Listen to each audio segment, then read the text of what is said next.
Il est 8 heures du matin à Lagos et Oza peint sous une pluie fine. Cela fait plusieurs jours qu'il travaille sur cette fresque mélangeant graffiti et aplat de couleurs vives. Oza est l'un des pionniers du graffiti au Nigeria.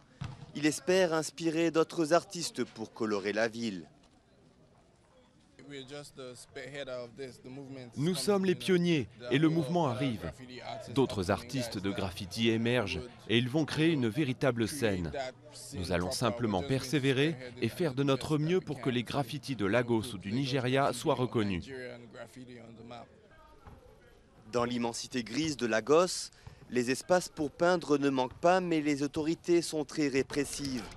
Pour faire vivre leur art, les graffeurs sont contraints de bien choisir les murs auxquels ils s'attaquent.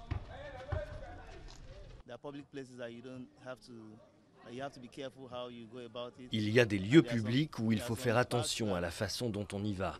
Et il y a aussi des parcs qui sont intéressants pour peindre parce que les gens viennent jouer au basket et au foot. Je pense que l'art est très intéressant dans des endroits comme cela.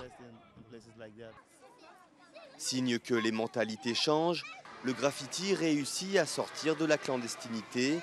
Dans cette école d'un quartier populaire, des artistes sont venus peindre pour ouvrir les enfants à leur art. Dans les écoles ici, les murs sont tout simplement blancs, sans rien. Nous pensons que ce n'est pas suffisant pour les enfants et nous constatons que l'art est un moyen d'expression incroyable. Les enfants sont ainsi attirés pour venir à l'école. Nous peignons des messages éducatifs. Ce sont des choses qu'ils peuvent lire et cela résonne en eux et ils le comprennent. La scène graffiti n'en est qu'à ses débuts à Lagos en comparaison à d'autres métropoles du monde.